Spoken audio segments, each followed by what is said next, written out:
Hi, this is Phil, and I'm here to tell you all about the Capes and Lunatics Patreon. Get early access to all of our interviews, including the monthly Chichester chats with writer and comic book legend DG Chichester, new episodes of classic Capes and Lunatics shows, including The Quantum Zone, This, That, or the Third, and many, many more specials, all completely uncensored. Access starts for $3 a month, full video when you pledge $5 a month. Check out the link in our show notes or go to patreon.com/capesandlunatics. Hope to see you there. Burn! That's right, kids. Welcome back to week 2 of Namor-vember, featuring the work of John Byrne here on Marvel Tales. I am Phil, and joining me as always, November's birthday boy. Who's looking for Namor to pop out of that cake. It is Justin the Owl. Back to talk about my favorite biscuit. Oh my. That's right, kids. We're going to keep moving on. This time we're going to get John Byrne's Namor the Submariner 4 through 8. Yeah, I had actually forgotten that number 8 was a continuation of the story that the second story that we'll be covering tonight. Yeah, I got the end of 7. I was like, wait, what? Yeah, because the cover of number 8 is a little deceptive. Well, John Byrne has this weird thing sometimes he does where he'll end the storyline on one issue and then start another one in the same issue. It's just like, oh, okay. Yeah, halfway through it or within the first few pages. Yeah, I'm sure it's not a trick to sell more books. No, perish the thought. No. All right, shall we begin? Yes, we have a feast of issues tonight. And again, I had to get the last minute to grab these covers, but again, killing my boy Justin down here. Look at that. Black, all oily. Look at that. How about some mud wrestling? Oh my. All right. So yes, Namor the Submariner, Volume 1, Number 4 from July 1990. Blackwater. Writer and penciler John Byrne, inker Bob Wycheck, colorist Glennis Oliver, letterer Ken Lopez, and editor Terry Cavanaugh. All right. And like I said, this has no synopsis, so open my issue here. We'll just dive on in. I get it. We see the tanker that we saw was one of the subplots that was featured in the previous issue. Oh, yeah. One of the 3 subplots in the last issue. The massive oil tanker is making its way through the ocean. And it's being observed. We'll get something attached to it by some undersea craft here. Mm-hmm. And it looks very, very suspicious. Mm-hmm. And then we see Carrie's leaving because she talks about yes, yeah. And I love her rationale for this. She says, at first I was just hugely flattered to have the famous Submariner professing to be in love with me, but the more I thought about it, the more frightened I became. And then Namorita says, frightened? But Carrie, you know Namor would never do anything to harm you. And then Carrie says, and this is perfect, not on purpose, maybe, but look at his track record, Nita. Twice married, twice widowed. And how many of his girlfriends have met horrible fates? Mm-hmm.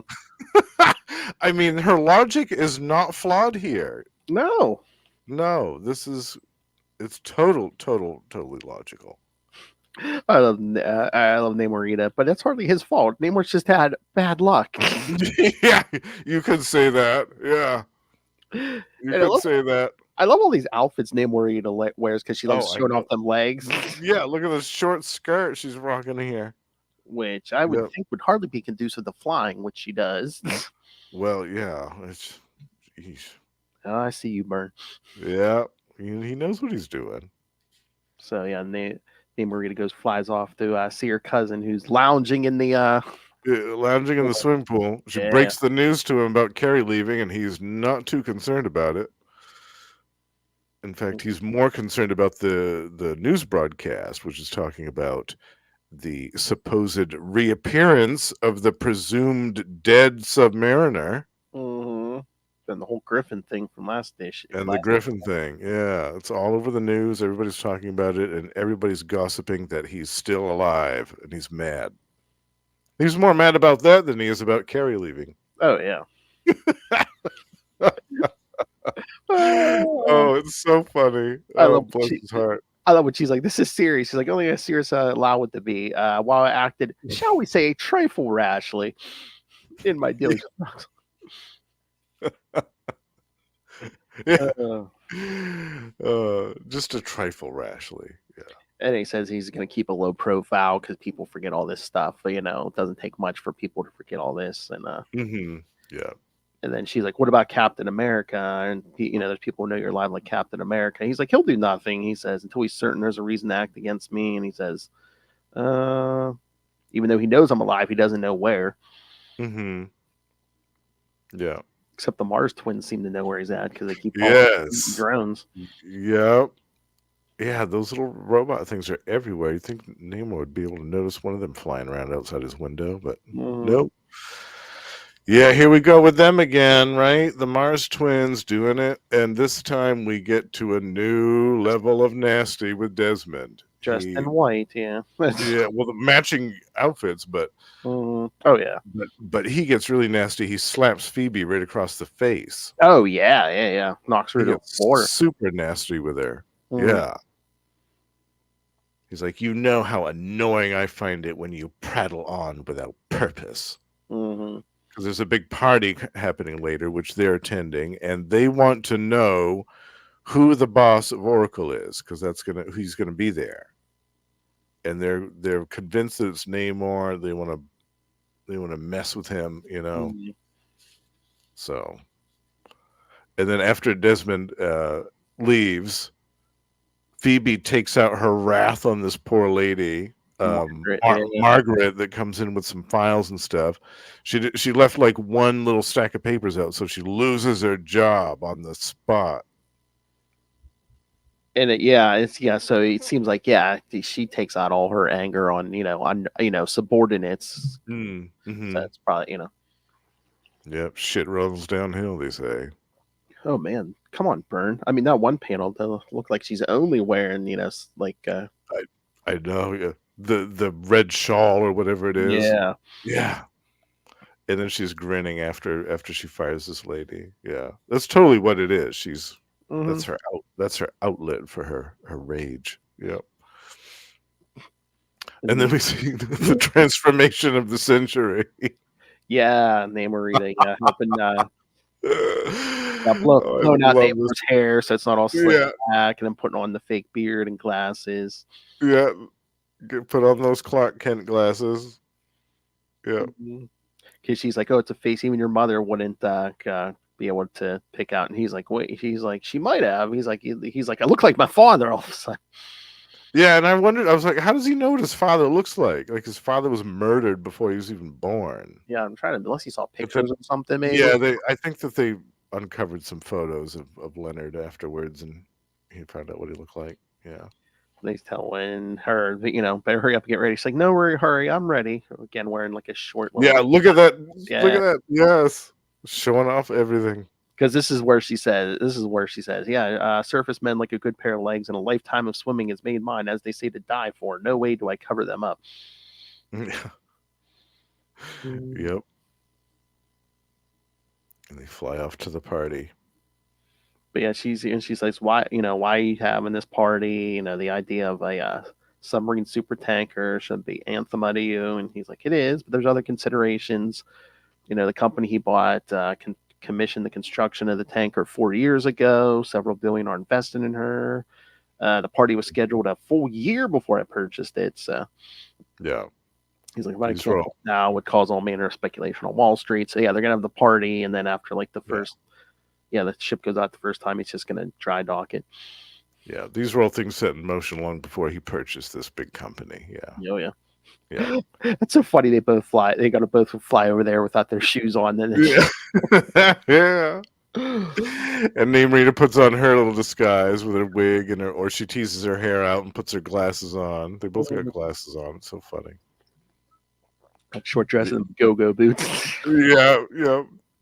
John Byrne loved drawing that particular style of boot Oh yeah. on the female. Like you see those boots a lot in his work. It's so funny.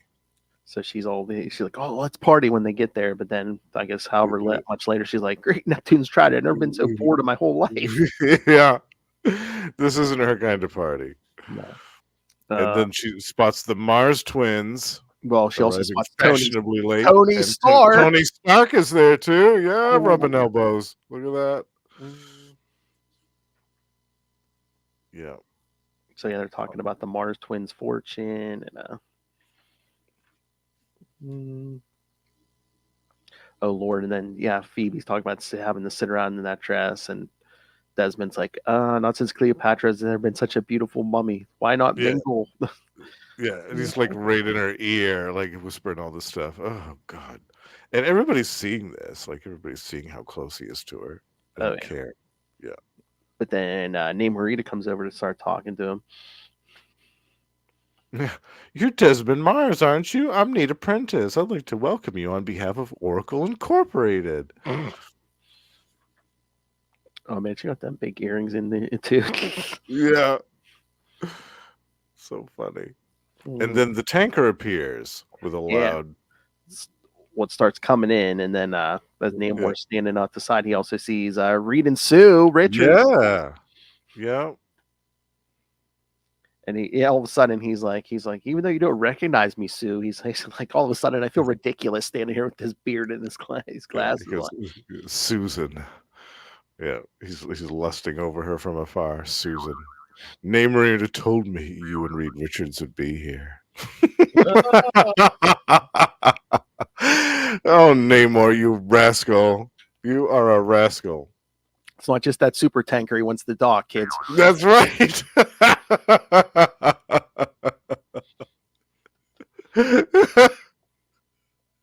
Yep.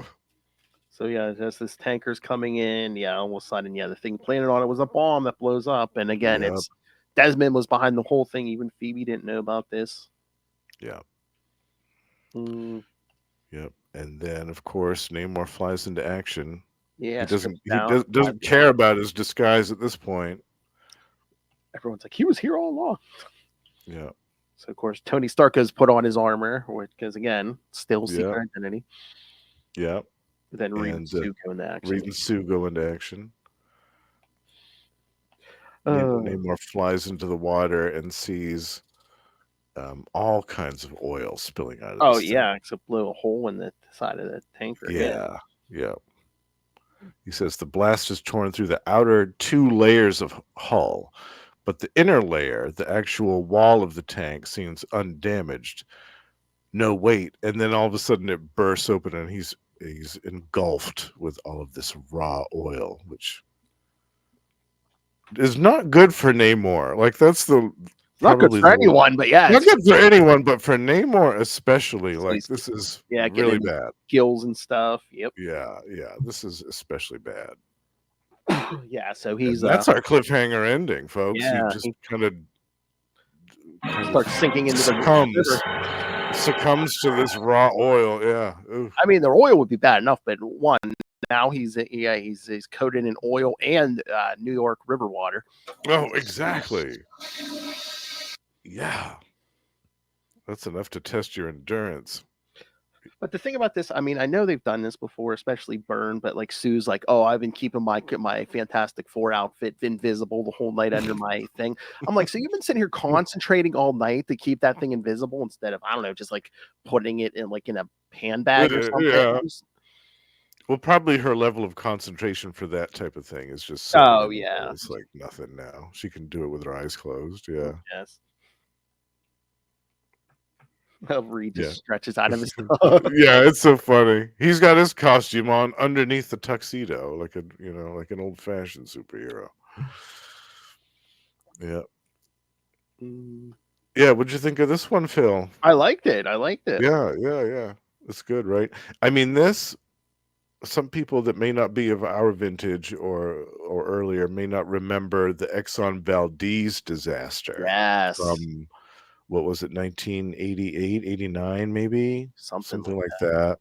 It was maybe a year or two before this issue, and that was such an awful disaster. I remember seeing that stuff on the news and seeing all those poor animals coated with oh, oil. It was yeah. it I mean, was horrific. It how was horrific.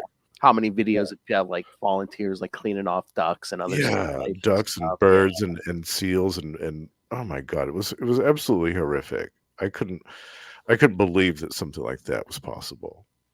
And then this came along and I was like, "Oh, damn." I mean, that it was still in the public consciousness, that disaster. Because I think the trial against the dude that caused that, the dude that was the pilot of the boat, the captain or whatever his rank was, the guy that was they deemed responsible for that disaster was still going on. I know that dragged out for a long time. But, yeah, it happened March 24th, 1989. Oh, okay, yeah. So yeah, it's just a year before this issue, Yeah. and as we'll see a lot in the next issue that follows, it has wide-lasting ramifications. Because I Yeah. think they were dealing with that in Alaska where the Valdez thing happened. They were dealing with that for years. Mhm. Oh, yeah, that's not the easiest thing to clean up. No, no, definitely not. Alright, we ready for next issue? Yes, the fire down below. Oh Keep in your my. keep in your pants, kid. Alright, let's like I said, I think this is the only one with a synopsis, so let's Oh, all right. Alright, Namor the Submariner number 5 from August 1990. All the Rivers Burning. Oh my, writer, penciler, and inker John Byrne. Yep. Doing it Down with this all. one, yeah. Colorist Glennis Ween, letterer Ken Lopez, and editor Terry Kavanaugh. So yeah, half the issue is all Byrne. I think Uh he even starts lettering this oh, pretty soon. He's doing it all pretty soon here, except for the colors. all right. Namor was last seen underwater when an oil tanker exploded. Namorita flies to his aid and is about to dive into the oil before a flying Iron Man stops her. Iron Man offers to use his armor and search. Namorita reluctantly agrees, and Iron Man finds Namor barely breathing. On the water, Mr. Fantastic is using his elastic body to contain the spill. Namor is taken to Fort Freedom's Plaza with Sue Richards, and she tries to use the technology of the Fantastic Four to help revive Namor. Remarkably, Namor appears to have revived. Sue and Namor learn that the terrorists responsible for the explosion, Force, have sent a video Mm. message that another attack will soon occur. Namor flies back to the scene. Namorita goes to gather her new warriors allies. Iron Man is soon distracted by a low flying drone and flies towards it to explore. However, Namor does not fall for the ruse and dives underwater where he finds the leader of the terrorist group, Gloria Morgan, about to detonate another device. Morgan is prepared to die for her beliefs. Deducing this, Namor rushes to disarm her, but Gloria does detonate the bomb and a thermal explosion occurs. Namor erupts from the explosion and flies past Iron Man in an apparent rage. Sue Richards tries to control the blaze with her invisible force field. However, the Sea Prince soon returns with the rare therma rays under his control. These sea creatures absorb all the heat from the explosion. After the event, Reed Richards wants to examine one of the rays, but Namor refuses, not wanting his sea creatures to be exploited. All appears well. Namor is with his group of friends on a pier when the police commissioner arrives. Speedball mentions that he is probably going to praise Namor for his actions. To everyone's surprise, he tells Namor that he is under arrest. Oh. Uh-oh. And not the way Justin wants to slap the cuffs on. That's right. He'd just break out of him anyway. So yeah, I thought that was interesting that that Byrne had it. So it's like yeah, Namor didn't stop the detonation, and the thing went Yeah. off Yep. almost Yeah, I crushed thought I thought it was Richards. interesting too. Yeah. Yeah. Yeah, I Oh, wasn't expecting that. The first time I read this, there were a lot of kind of twists and turns here that I wasn't expecting. The thing with the therma rays, mhm. like I had no clue that those were even a thing. Yeah, me neither. Oh, hello, Noel Right? Tate. Hey, no. One way to That's right. biscuit. One-way trip to Biscuit Town. It's Namor-vember. That's right. Every episode of Marvel Tales in November is Namor for someone's birthday. That's right. One way to the biscuit town. The gift that keeps on giving all month long. My favorite biscuit. Uh, Yeah.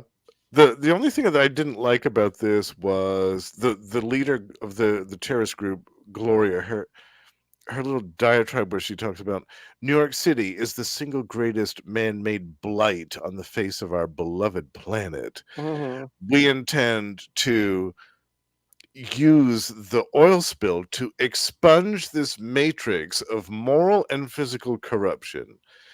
Your attempt to contain the spill will avail you nothing. In precisely 1 hour at dawn, a second bomb will ignite the spilled oil.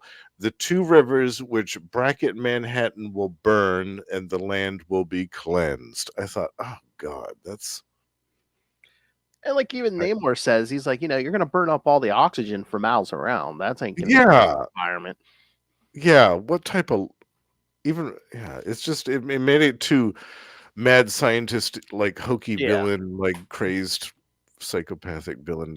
It just I didn't like that. Yeah, I thought that it's the river New York. I'm sure one of the most polluted waterways in the yeah, world. But I'm like, isn't there sea life in there? Isn't there something in yeah, there? You're gonna destroy yeah, it? And I'm like, yeah, and all the people from miles around that are going to be affected, all the other wildlife from miles around that's going to be affected by this. yeah, Like, that's not like if I you don't just care about the people, what about all the sea life? yeah, And if you're burning off the oxygen, what about the animals in and around New York? exactly. Yeah, and for miles and miles around, that has lasting repercussions. that that you would think that they would have taken into consideration with the level of concerns that they have about the planet. It's baffling to me, that logic. It's hokey, it's dumb. I didn't like it. But the rest of it I thought was great. I thought that Iron Man Hmm. and Mr. Fantastic and Invisible Woman were used excellently in this story. They weren't just kind of shoehorned into the story just for the sake of having some superfluous guest stars. Oh yeah.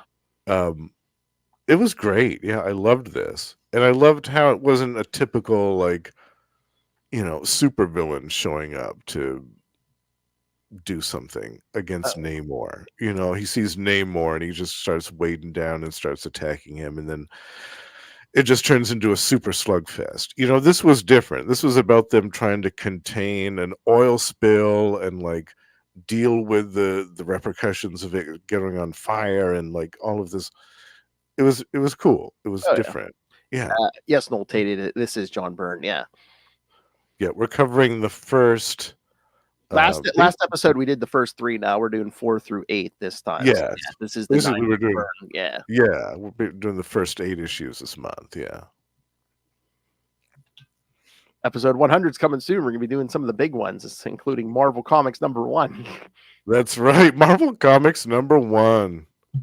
That's gonna be That's yeah, I can't wait for that. Oh my god. Yeah. that dialogue and everything's gonna be so current and Oh, man, it's gonna be wild. oh Yeah. my god, the one time a few years back on Nightwing News, me and Lilith and Kristen did which issue is it? But it's the one where the Joker keeps messing up and they keep yeah they keep berating the news, and everyone keeps berating Joker for his boners. Was that a 40s one? Oh, it might have been 50s. I forget 50s, it. yeah. It was like yeah. It sounds like a 40s one, but yeah. But of course, girls giggling the whole time. Every time we are like, yeah, Joker's boners. Yeah. Where's the Joker nuggets? Oh. Where's the Joker nugget? Oh, freaking Noel. Lots of panty wastes in Marvel Comics #1. Yeah, and milksops. Milk sops. Yeah. Yes. All right. All right. We ready for the next one? Yes. Namor's The under next, arrest. the next story begins. Namor behind bars. Yeah. Not exactly, but we'll No, get no, to no. that.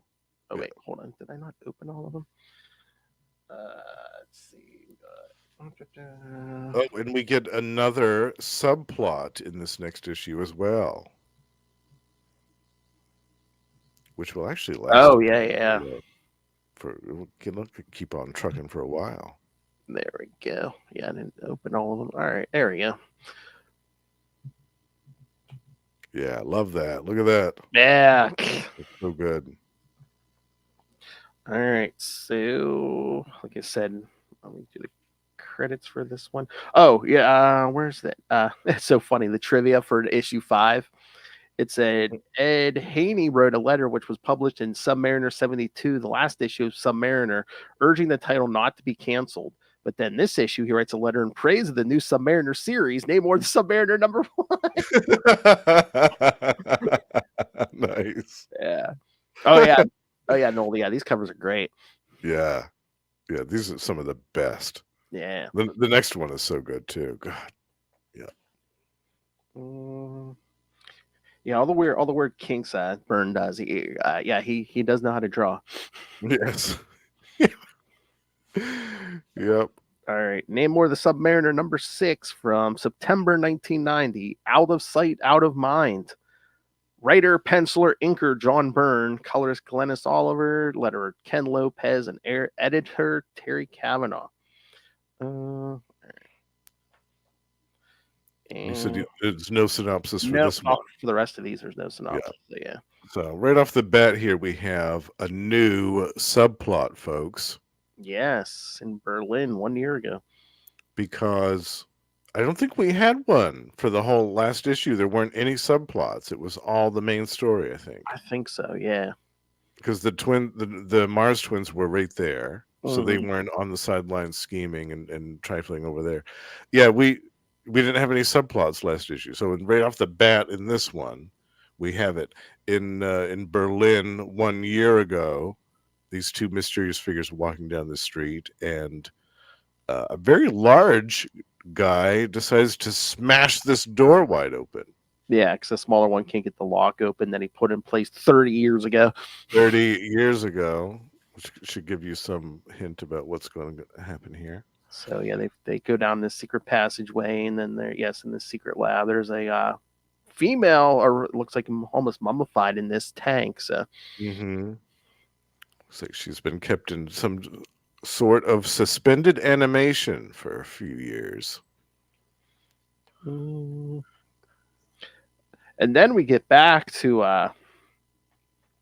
the what's her face? Carrie And her father, Caleb. yeah, which is so weird because it's like now they're coming back to New York. I'm like, wasn't she leaving him like an issue or two ago? Now we're coming back. I'm like, yeah. I guess she just took a trip to the Bahamas or something. I don't know. I can never be with him. My life would be in danger. But 2 issues later, I'm back. Yeah. Just kidding. And again, it's like it's so weird where it's like, yeah, I'm going to leave him. No, I'm coming back. Meanwhile, has Namor shown any slightest interest in her that we've seen on page? No. No, that man is not bothered. And once again, I think she said last time he said, in issue 4, she said he professed his love for me. We didn't see it. Yeah. We've seen nothing of him being affectionate with her at all. At all. Yeah. So weird. It's so strange. And again, like we mentioned in the previous episode, there was no explanation. There was no, like, we didn't even get a page of their courtship or any of that stuff. Or like a montage sequence or anything. Nope. Nothing. It's bonkers. I still don't get it.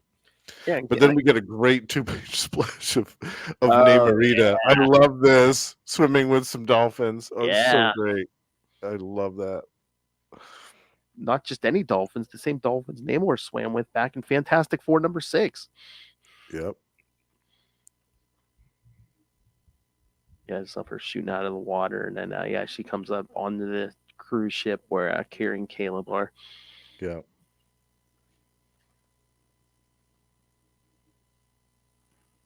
Oh, sorry, just looking at that back shot. Anyway, but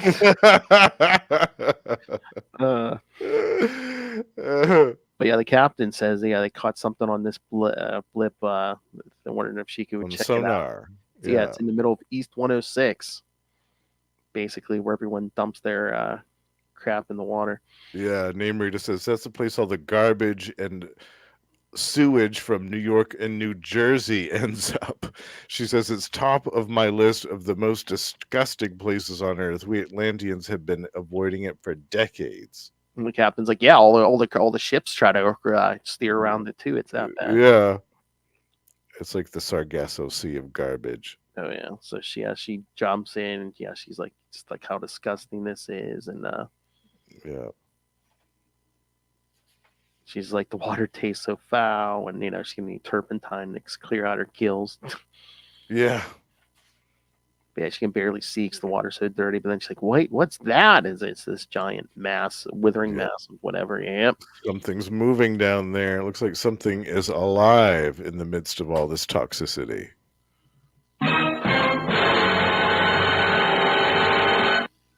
And then meanwhile, back in New York. Oh, and this part is crazy right here. Mm-hmm. This is wild. Reporters are trying to get a statement from Namor. Yeah.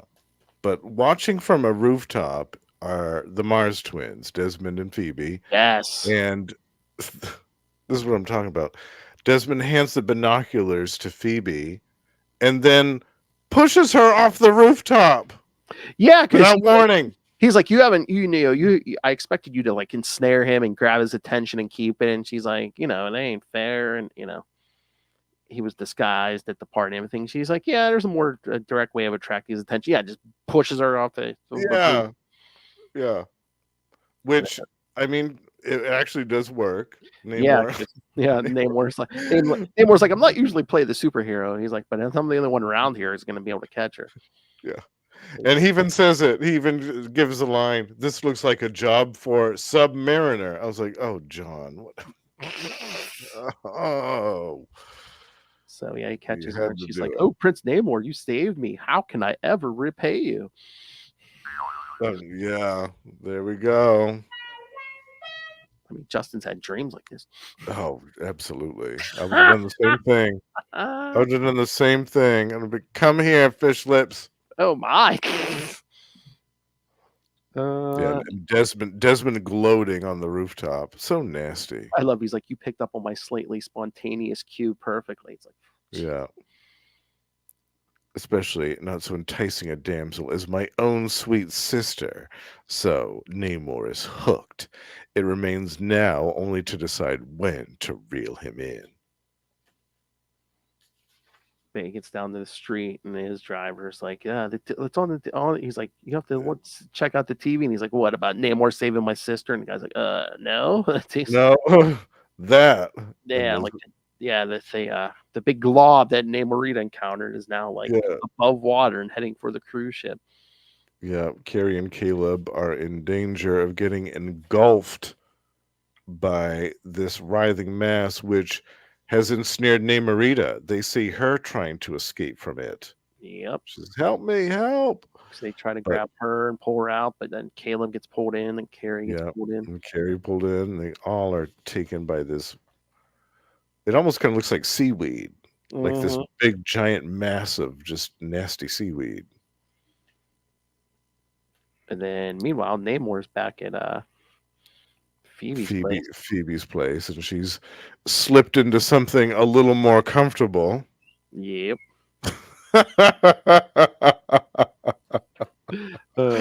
Oh man. So yeah, I think things are about to happen, but then she gets a call. But he's thinking, oh, what an extraordinary creature. Mercurial does not begin to encompass her in an instant. She shifts from the softness of a harp seal's pelt to the iron hardness of a sea serpent's scales. We are much alike. And he's thinking, he's like, again, I wonder if it's just the first time we brought this up, and he's like, yeah, she's one of the wealthiest women in the world. With her brother Desmond, she commands a great fortune. Since Carrie Alexander has so steadfastly resisted my entreaties. So again, he's already brushed her off. Oh, yeah. Yeah. Resisted his entreaties? Like, I wouldn't really describe that as what happened, but you I know, mean, we haven't Namor has seen his him. We own. haven't seen him. Yeah. Yeah, Namor has his own version of history. We He know says, I that. might do well to seek elsewhere for female companionship, and a woman like Phoebe could fit well into my revised plans for global conquest. Global conquest. Yep. So I'm not putting it past him, but he has this is the first time in this series he's mentioned, oh yeah, I'm gonna use this big business scheme to like take over the world, right? Yeah. Well, he talked about in the previous issues, like using the resources of Oracle to safeguard the oceans. Like he Yeah. mentioned that at the end of the first issue when he brought up that treasure chest full of pirate gold and stuff. Yeah, with the This- tanker, he's like he was gonna put it, he wasn't once it went out once, it wasn't going out again. So yeah, he's gonna stash it. yeah. And then like he had all these ambitions to like protect the ocean and all this stuff. So he has altruistic notions, but he's kind of like Doom in that the only way that he can kind of right the ship is to kill the captain and take command himself. True, true. So basically, like he's on the phone, he's Uh, standing here thinking, "I shall take over the world as soon. I yes, will conquer the world as soon as I conquer this." Superior puss. exactly. Yes. After after I engage in some entreaties with Phoebe Mars. Yeah. After some entreaties have happened. He's gonna show her the lubricated eel. I don't think those are tentacles. Ah! Ah. Tentacles. Oh my! But yeah, no. Then she says, "We'll have to Something reschedule. about We'll have to yeah. resume this meeting, some other time or some trouble." But yeah, she owns that. Her and her brother own the ship. The 'Cause ship, he says something about a monster the Sea attacking the Sea Queen. Queen. He's like, "Oh, Yeah, he's yeah, the Sea Queen." And he basically jumps out the window. I don't know where his clothes went, but yeah, he jumps out the window. yeah. Just like that. And well, he knows that Carrie and Caleb are on that ship. Mm-hmm. I think. Yeah, And yeah. yeah, he does. Yeah. But he said at this hour, she'll still be more than 100 miles offshore. He's like, it'll take me close to 2 hours to travel that distance. Mm-hmm. Talking about having to ration his strength so he doesn't exhaust himself. Yeah. But And then he eventually 75 minutes later, so he must have been. Yeah. Yeah. He was flying fast. Those little wings, the ankle wings were doing overtime. Mm-hmm. And then he finds the ship, but there's no one there. Yep. All the passengers are gone. But then that last page, Yeah. Oh my God. that glop has formed a giant's hand that's coming down from that Yes. ship. Which dwarfs even that massive ship. Oh yeah, it could easily pick up that ship. Yeah. Yeah, like a toy. And next issue, Sludge, SLJ. Yeah. Yeah. What did you think of this one, Phil? I liked it. Yeah. It's good. It's like I said, it's constantly surprising. Mm-hmm. There's like twists and turns that you wouldn't have expected. Like I knew that Desmond was nasty, but I didn't think he was going to push his sister off of a roof to get Namor's attention. Like I wasn't expecting that. And this thing with the weird repository for all the trash and sewage from New York and New Jersey. I thought, oh God. Oh. That's real bad. And Namorita swimming through that. I was like, oh man. I know even an Atlantean should probably wear like a hazard suit or something. Something, yeah. Yikes. No, I loved it. I thought this was great. Oh yeah. I thought this was absolutely great. Yeah, and I think is it this issue we're talking about it? Oh, it might be the next issue. They talk about a change in the letters page. There's a one of the readers wrote in and talked about how they liked the changing in the inking style in some of these issues. How it kind of had, especially at the underwater scenes, how they had kind of a textured look. And they talked about the style that John Byrne uses actually a technical technique, and I can't remember what it's called, but they. Hmm. Oh, it's in the back of the next issue. So when we get to that, Okay. I'll read it. Yeah. Well, it does say in this letter's page confirms that Namor Mackenzie was born in 1920. Oh. Oh yeah. I always forget about that, I guess. He said, "Oh yeah, man, Yeah. yeah, man, you're lusting after a guy who's like 104 or 104 years old, man. Come on." He's looking good for 100 and plus. Yeah. Oh man, it must keep you young, less than after that superior puss and trying to take over the world, Well, it's a hobby. It's important to have hobbies. Oh yeah. Speaking of lusting after things, yes, it is good to have a hobby, yes, isn't it? Superior puss. Absolutely. All right. Number 7. Yes. All right.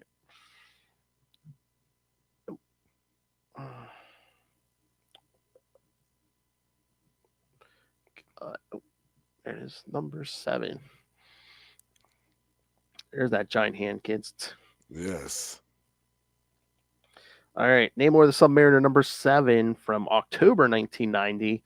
That I be shunned by all. Again, writer, penciler, inker John Byrne, colors Glass Ween, letterer Ken Lopez, and editor Terry Kavanaugh. All right. So first page, we see a bunch of scientists in New Jersey arguing about something. Yeah. Talking about we're the ones that created it. We have to destroy it. Mm-hmm. And one of them is, her face has been scarred. Half of her face has been scarred. Yeah. Then we see Namor confronting, not only the hand, but now a giant creature has popped out. Yeah. Yeah. The rest of the creature has now appeared. Well, not about half of it has appeared. He said it's big as a mountain and it's alive. Yeah. And then we get kind of a recap page. Yeah, we get a recap page. To their credit, though, they haven't done a whole lot of these in this series, so that's nice. Yeah. So far, we haven't had a whole lot of these. Just look at the grin on his face in both panels where he's in her. Yeah, I know Phoebe's apartment. He's just like, yeah. Oh yeah, you know what's on his mind. Oh yeah, he's definitely gonna try to give her that trident. Yeah. I'm a sucker for a guy.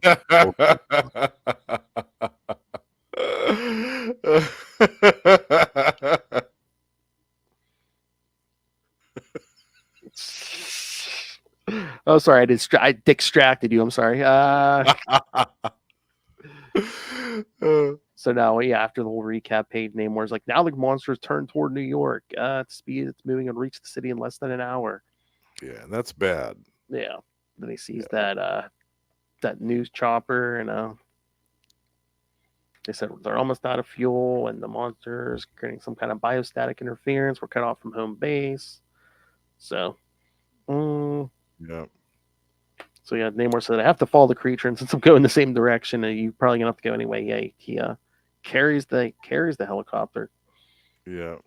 Or at least flies it. Yeah. Yeah. It weighs next to nothing to him. And then we get another glimpse of Headhunter after that.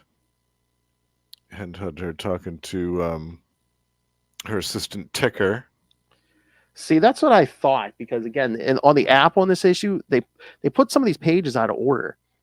Oh, really? Yeah, because after Namor's flying the helicopter, the next page on the app is when Desmond comes in and says Phoebe, and where he grabs her hand, and then it goes to the Headhunter page, and then it goes to the page where she walks in on them. I'm like, this got to be out of order. Oh, yeah, that makes no sense. Oh, I was like, wait a minute. Oh, no. Yeah, they got to fix that. Yeah. The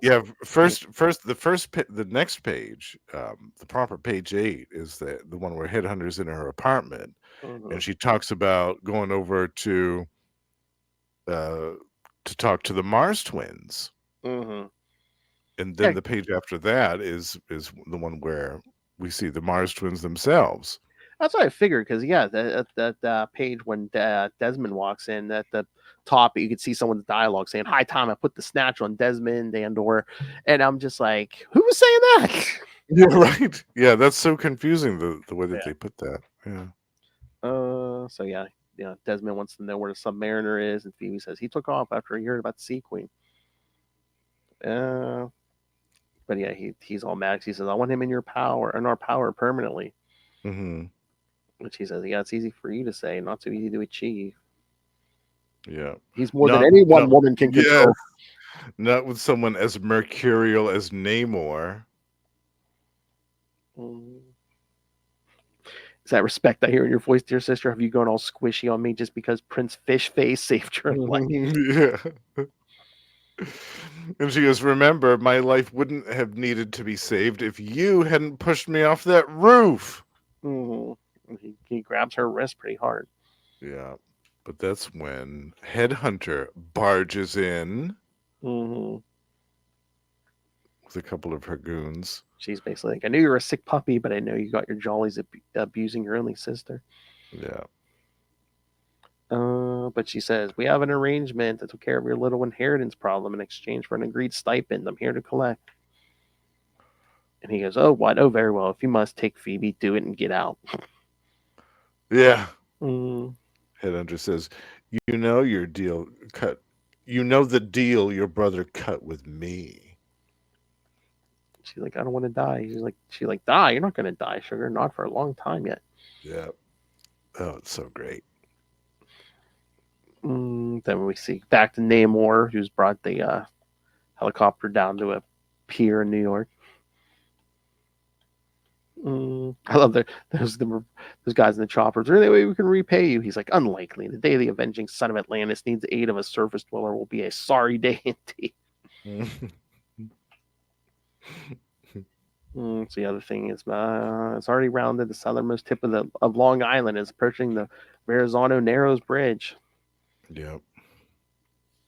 Mm, And the humans have prepared a welcoming committee. yeah, they're firing something.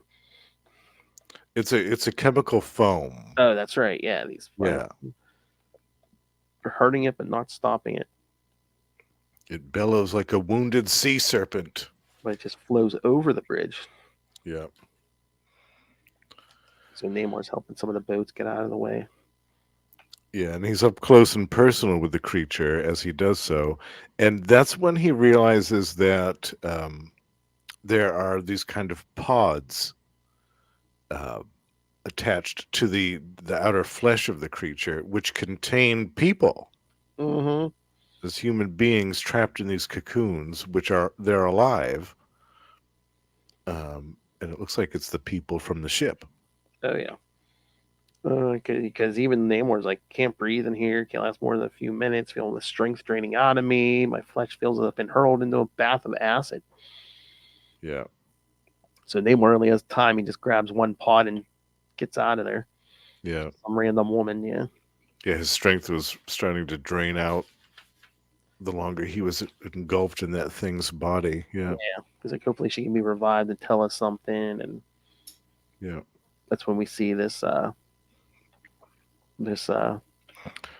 Dr. Carolyn Sheridan. That's appears. right. Yes. She's telling the cops this is our fault. Yeah. She said, I created that monster. She says, it started 10 years ago, Captain. I was newly hired by Anderson Biotechnic. It'd been, and then we're talking about some DNA manipulation experiment that they caused, which they actually were successful in creating life. But there was some competition. There was some fighting about stuff. And then 2 days after the conference, a madman broke into the lab. He shouted that we were usurping God's prerogative and started smashing things and hurled a vat of acid into our face. I was like, oh man, things are getting dark here in the pages of Namor. Oh yeah, but then the guys grabbed the stuff. The cops were already had him boxed in, so he goes to the bathroom and flushes this thing. Basically, flushes it and then blows his brains out in the bathroom stall after he does that. I was like, wow. Yeah, wow, that escalated quickly. Oh yeah. Yeah. So yeah, that thing's flushed, and Dr. Sheridan said he destroyed the computers holding the bulk of our data. Years of work were lost, but for that monster to have appeared just where it did, that's the police don't believe her. But Namor flies down with one of the women contained in the cocoon Mm.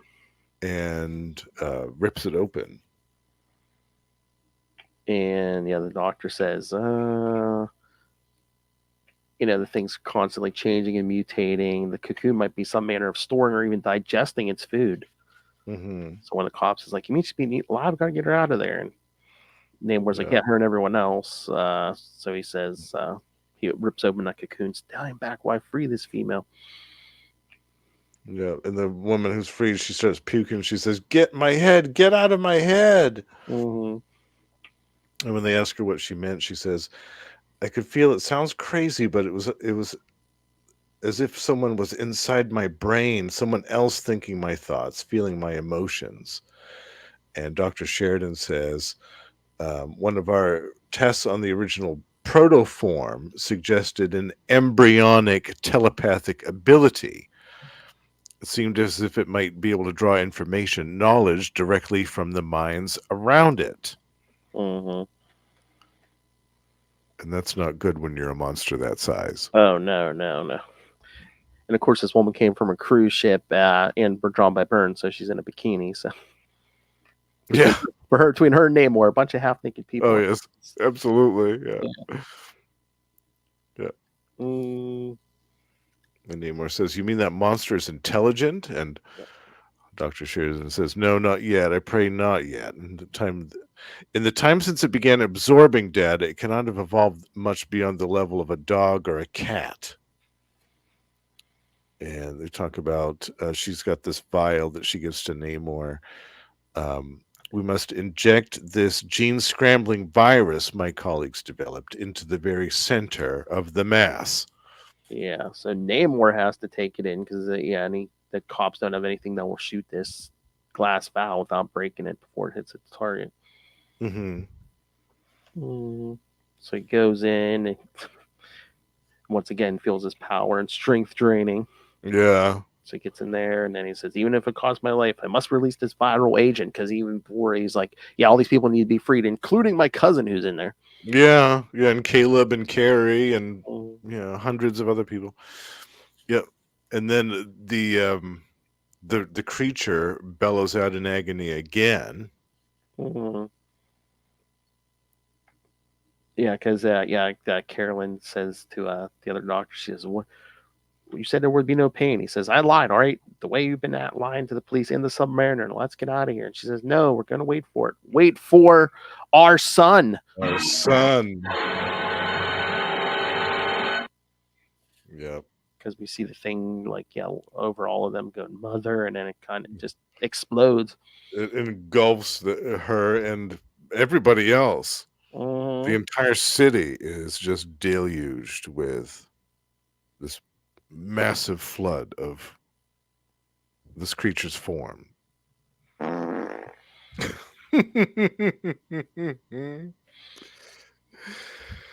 Yeah, what'd you think of this one, Phil? I This liked one it. It was a good this one Byrne was story, wild. good Yeah, science fiction story. Yeah.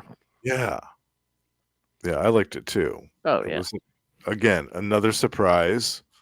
Like I wasn't expecting this thing to have these people stored in cocoons on its body. That was a nice little twist. And just the sheer scale of this creature, just how big it is.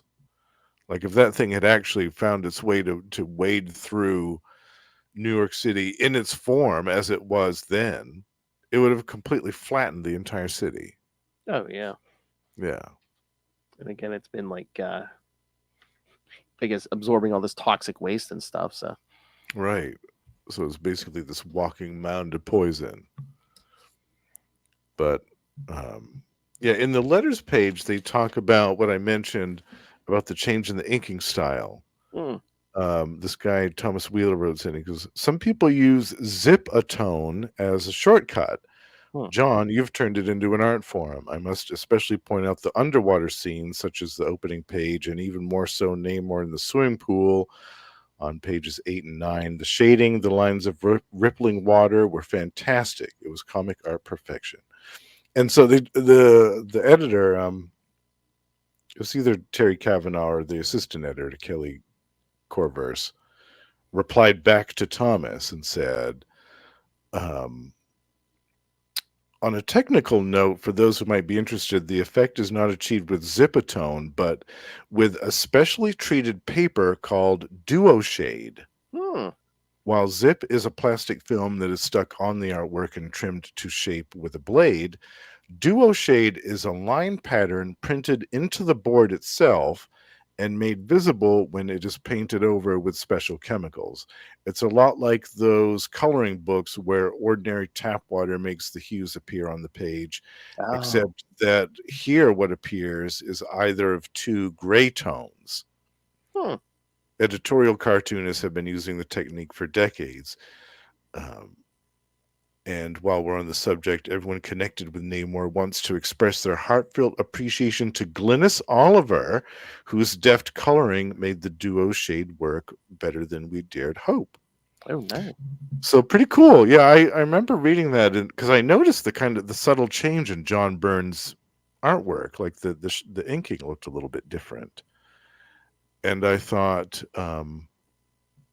he's changing up his style a little bit here. And I thought it was cool that somebody else picked up on that too. Yeah. Yeah, and again, I wonder if all that's outdated now with all the digital stuff they have now. And Yeah.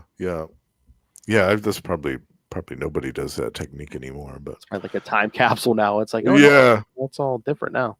right. They can do it all with Adobe Photoshop or whatever now. Yeah, Mac Paint.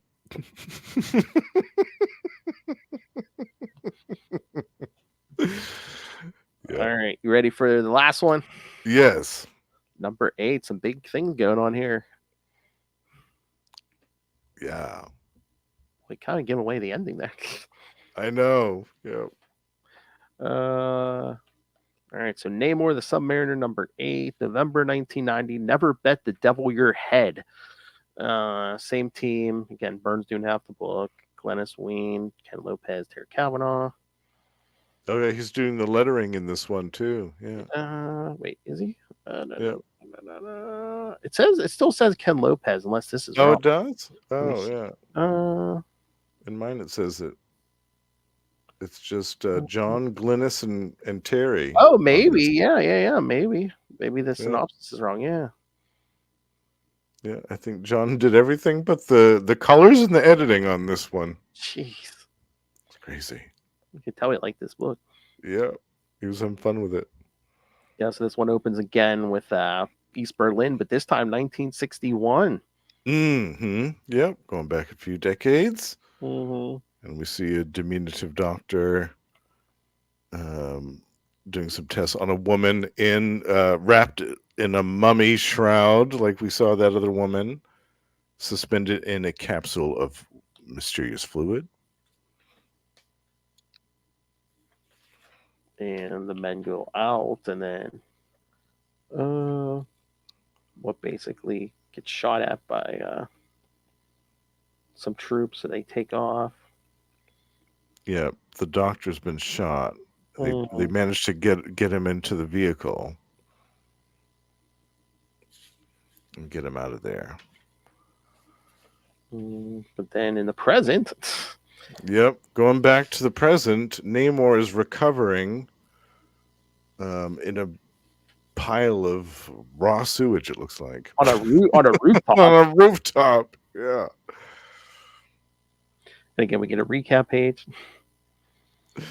Yep. But then he tries to fly away, but all of a sudden he can't fly. His ankle wings are gone. Are gone. This is a huge development. Mm. Yes. He has to grab onto this flagpole to keep from falling to his. Well, he probably would have died if he had fallen from that height, but he wouldn't have had a good day. Yeah, he definitely would have been messed up. But yeah, so he grabs this flag and walks in through the window and walks in through the window, and everybody's just staring at him, slack jawed. Take the elevator down. Casually takes the elevator down. And then we see Namorita making her way out of the sludge. Mm-hmm. Great Neptune's trident, she says. And then she sees Caleb and Carrie also encased in the similar cocoons and frees them. Yep. And then by that time, Namor's down on the street. Yep. And then this guy comes on who tells them everything Dr. Sheridan told you was a lie, Prince Namor. Oh yeah. Yep. Here we Like, go. that story wasn't wowed enough. Yeah, that was all a lie. Yep. Yeah, he worked with Dr. Sheridan and the other dude on the project. And he said instead of actually creating life, Sheridan and Baker, that was the other guy, Baker, used a standard cloning process to create the initial life form.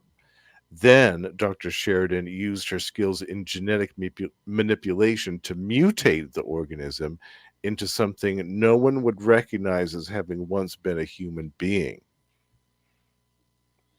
Yeah, because they took cells from their own bodies. Yeah, used the cloning process, then mutated. Yeah. They didn't count on Dr. Anderson announcing it so soon. So before they'd had a chance to perfect it. So they lured some, basically some zonked out acid head to the lab with a promise of free drugs, and then murdered the poor fool, setting up the chain of events we would describe to the police. It shows him blowing his brains out in the bathroom stall. I'm yeah. like, yikes. And then the weird though the one part, yeah, because Namor's like, well, wait a minute, Dr. Sheridan's face was horribly disfigured by the chemicals the madman threw at her, and he's like, no, she did that to herself. Yes, that's another thing. I was like, really? Wow, we knew the story needed something to make it absolutely believable. That's what Caroline suggested. If she had been so horribly injured, no one would ever doubt the story of the madman's attack. Yeah. I think maybe she saw it as some kind of penance for what we'd done. But then, meanwhile, I guess her and Baker died when the thing exploded. So yeah, they found their bodies, and the monster itself is gone. And the guy says, from what I've seen, I think I can safely say that the mutating factor had already worked to transform the sewage matrix into something else, something less toxic. Oh yeah, I love Namor. Oh, that's good. He's like, we won't have to worry about inoculating the whole city against hepatitis. Yeah. Yep. Then Carrie comes running over. Oh, Namor. No, Namor. Thank God you're all right.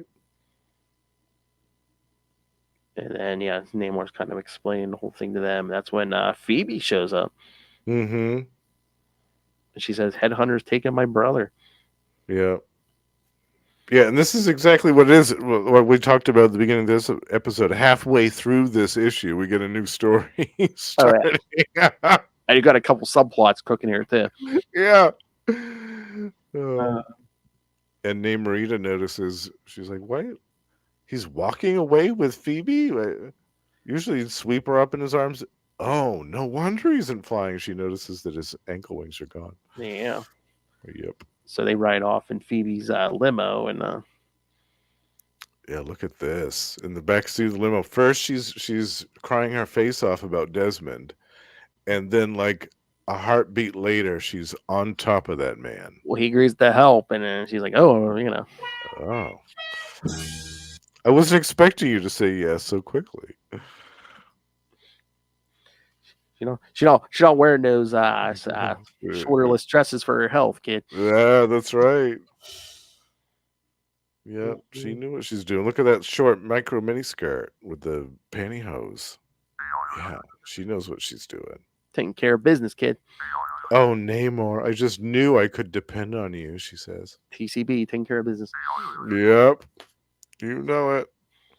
But then we get another subplot. Another subplot. Here we go.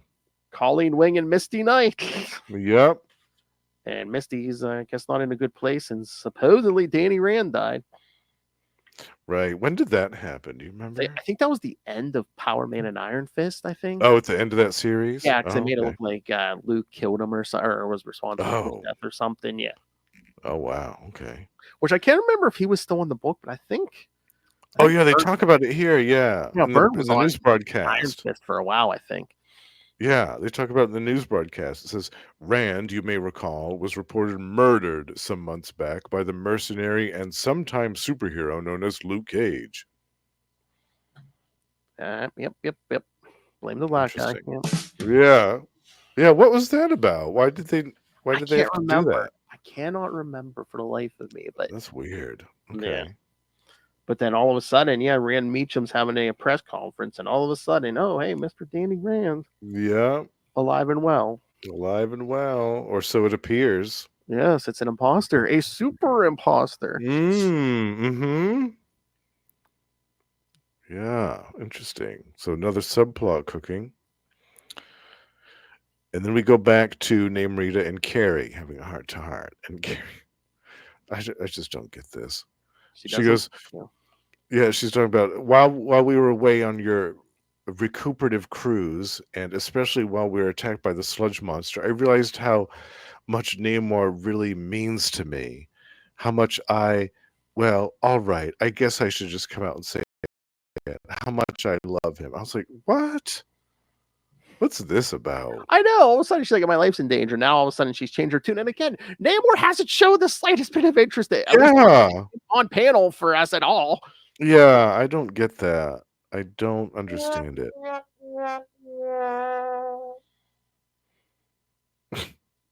She's like, that's not the only reason I'm bothered by Phoebe Mars making such an obvious play for him. Yeah. Was it all that obvious? Geez, Dad, you saw the way she was dressed. They look like standard issue business clothes for the head of a major. Yeah. And then she says, everyone knows Namor sometimes has a tendency to think with, well, not with his head anyway. Oh, not that one.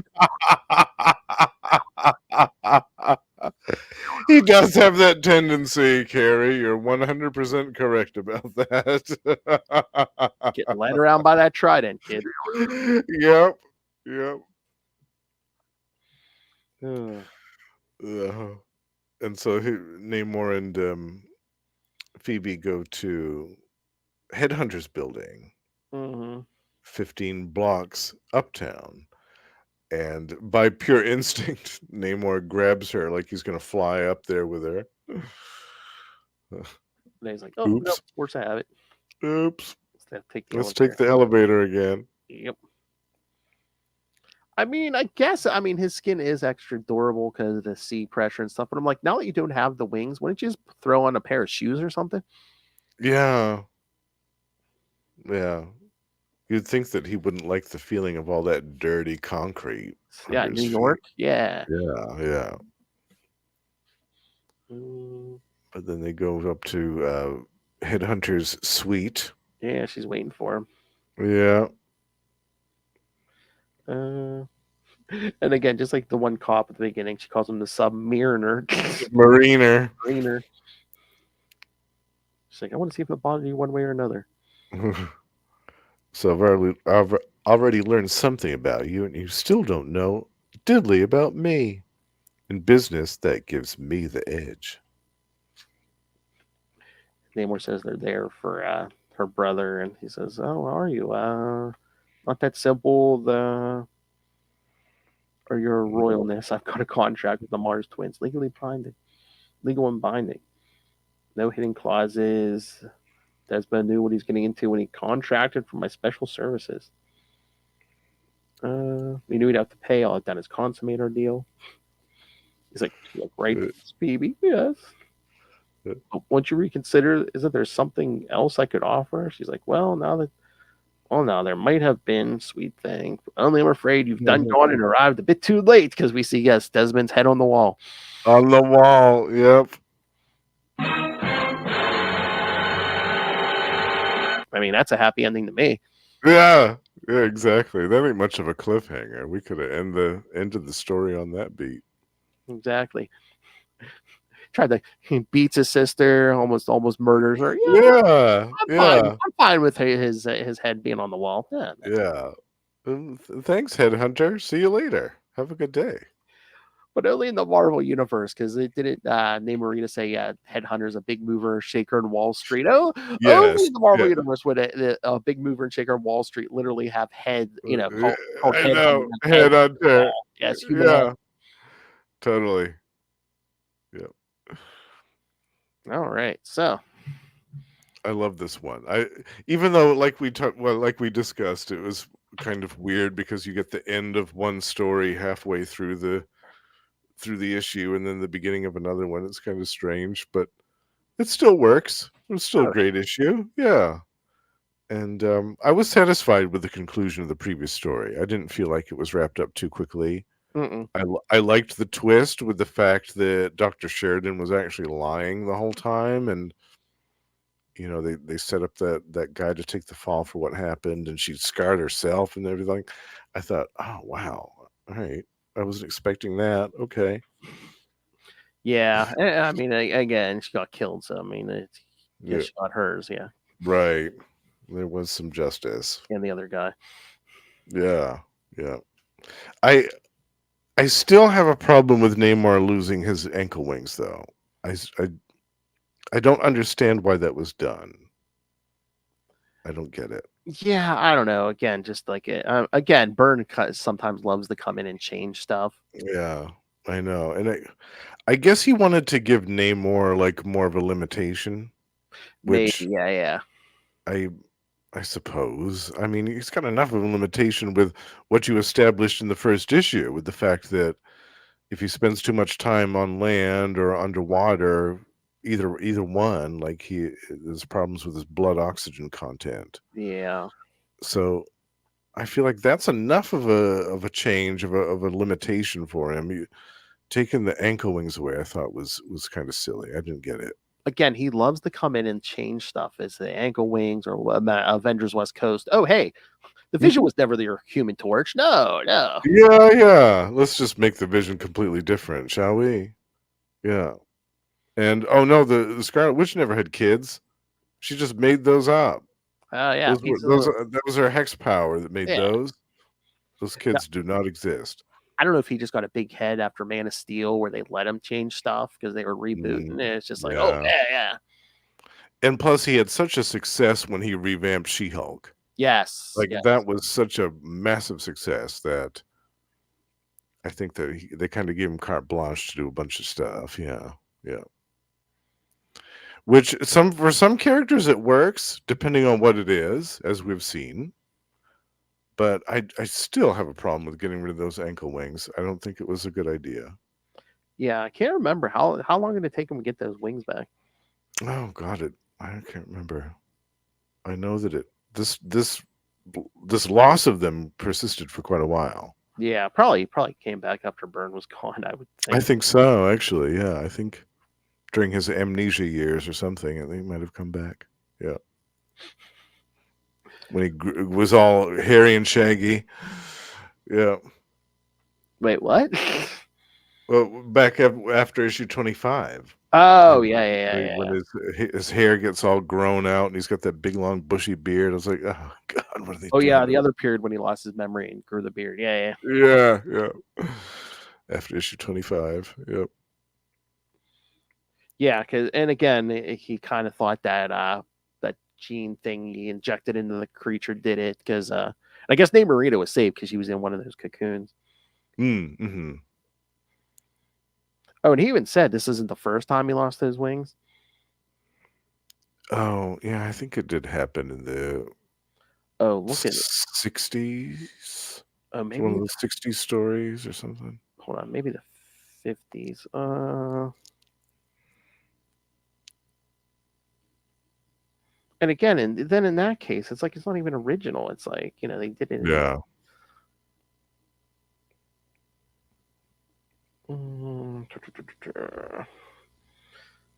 Yeah, I thought I saw something about the 50s here. Yeah, I don't know, but yeah, they did it early on, and they did it again. So Byrne did it again.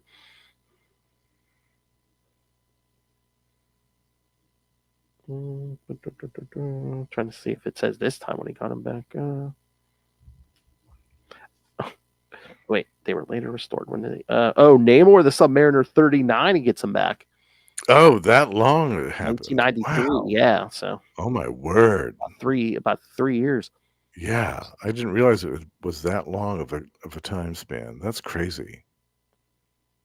That's what I'm saying. Byrne was probably gone by then. Yeah. Yeah. Yeah, he left after issue 25. So yep, definitely. Yeah.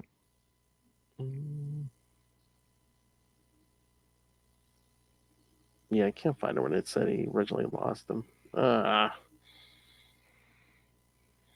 So yeah, so you liked the story, but you didn't like the loss of the ankle wings, huh? Yeah, that was the only thing I had a problem with. Like I said, I thought that the limitation that he instituted in the first issue was enough. And having this extra loss of power or loss of ability, I didn't think made a whole lot of sense. No. All right. Anything else on these? No, I was happy to revisit these after several years. It's been a while since I've read these. So next time, we're gonna jump backwards to it's one of your first Namor story, Prince My Namor, very first, yeah. the 4-issue miniseries, Prince Namor the Submariner by our favorite J.M. DeMatteis. That's right. Yes, for episode 99, kids. Yep. So then, 2 episodes from now, it'll be episode 100. We'll cover some of Namor's biggest appearances. Marvel Comics #1, like we said, Fantastic Four #4, Fantastic Four Annual 1, and Defenders #1. Yeah. So it's going to be so much fun. Send your thoughts. I know you have thoughts on this. Oh, yeah. Definitely. Definitely. And I love that we're covering that J.M. DeMatteis miniseries. Even though that isn't on the app, I'm glad you found a nice copy of that. Yes. Because that, I feel like, is one of the best Namor stories ever told. Yeah, I found affordable copies on eBay, kids. It's not that expensive. So. Yeah. Yep. Pick it up. Because I don't know when they're going to get around to reprinting that one. Right now, they're doing the Epic collections for Namor, and I think they're still in the 60s or 70s. Actually, they're in the 70s. But I think it's going to be a while before they finish reprinting that series, because that went on for a while. Yeah, because this one takes place after his first ongoing, right? Yeah. Yep. So. Yeah. And it's going to be a while before they collect that whole thing. And I don't think that I was trying to remember any other appearances that he had after his main series besides that mini series, the 1984 one.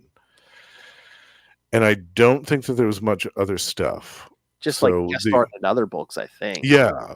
Yeah. He was in the Defenders a bunch. He was in Avengers. He was in Fantastic Four here and there. Alpha Flight popped up a bunch. But yeah, as far as him being in his own title or having the spotlight, that didn't really happen until this series. Yeah. And stay tuned. Next episode, kids. Namor once again getting led around by that trident. Oh, I know. Big time. Oh, geez. Yeah. Oof. Yep. All right. So send us your thoughts on the upcoming issues, and again in December we're covering the Avengers Gatherers saga. So yes, get your jackets handy, kids. Yep, going back over 30 years. Going back to the jacket 90s, bitch. That's right.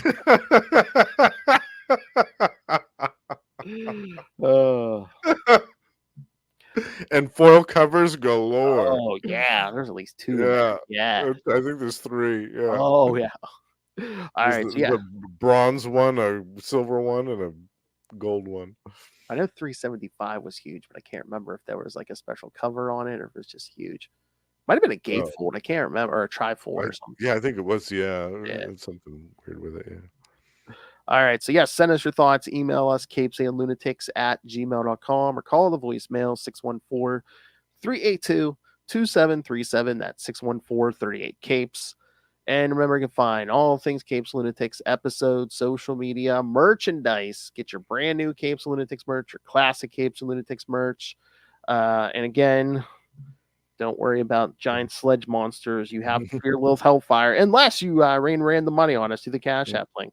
Make it rain. Yes. Don't make us dance on the pole and make our evil brothers push us off a roof or something. It's like she was just working a stripper pole down at Divas. And of course, the Patreon, where again you get exclusive content, uncensored, something fresh every month for me and Lilith. And again, if you are a patron like the owl down there, you can join me in the Patreon elite. Sometimes they'll take your suggestions for Patreon bonus show ideas.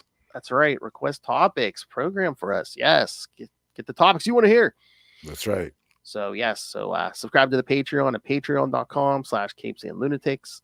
And you can find everything all in one place. That's tubespace.io/CapesandLunatics Podcast Network. That's tubespace.io/CapesandLunatics Podcast Network. All right, now for this Justin the Owl, president of the Seabiscuit fan club. You can find him here every month or every week on Marvel Tales. You can hear him at once a month on X-Men Classics, although that will be going up in 2025. I can hear him once a month on One World Under Doom, the Doctor Doom podcast with myself. Yes, the newest show. Yes. And of course, you can hear him over on Capes and Lunatics Sidekicks once a month, at least on We're the Night. The Batman podcast. Talking Azrael with me, and sometimes he'll stop by for another episode. But that is not all this man does. So, Justin, tell them about these other shows. You can also find me on these fine shows every month. Gamma Charge, where Russell and I are alternating coverage between the Immortal Hulk series and the Sensational She-Hulk series that we mentioned before with John Byrne. And we also have a Patreon, so do check that out. And over on Predator and Prey, we are joined by the High Priest of Khonshu himself, Ray, and Sparky, and we discuss not only the new comic books coming up from Marvel every month, which feature the Predator, but also the classic ones from Dark Horse from the 90s. And last but not least, The Lost Library of Legends is my solo show dedicated to the forgotten and obscure comic book relics of the last 40 or so years. And coming up is a very special multi-part extravaganza where I will actually cover for the first time a title from the Malibu Ultraverse. Going back to the 90s here, bitch. Yes. And we'll be there for a while, and I'm so excited for it. Oh my. Yeah. Oh yeah, don't some characters jump from that end of that Avengers we were talking about over to Malibu? Is that the Malibu? Well, yeah. Actually, at the end of the Gatherer saga, Cersei and the Black Knight end up over in the Ultraverse for a little bit. Yeah.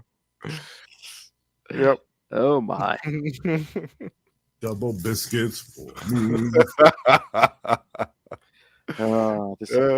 we're only halfway through this Namor Vember, kids. Yep. Waving around in here. That's right. Oh my. It's me, your old pal the owl. Oh, that's naughty. Namor Vember. Well, yes. Related quickly. The gift that keeps on giving all month long. Oh my. All right, kids. Thank you for joining us. Again, come back next episode for Prince Namor, the Submariner 4-issue limited series, and then episode 100. The big extravaganza. Oh, a lot of big appearances from Namor. Yep. Oh, that Marvel Comics 100. That's a big thing for all of them. Oh, definitely. For all of Marvel. Yeah, milestone issue. Exactly. All right, kids, come back next time. And remember, keep your wits about you. It's always easy to fall for Namor.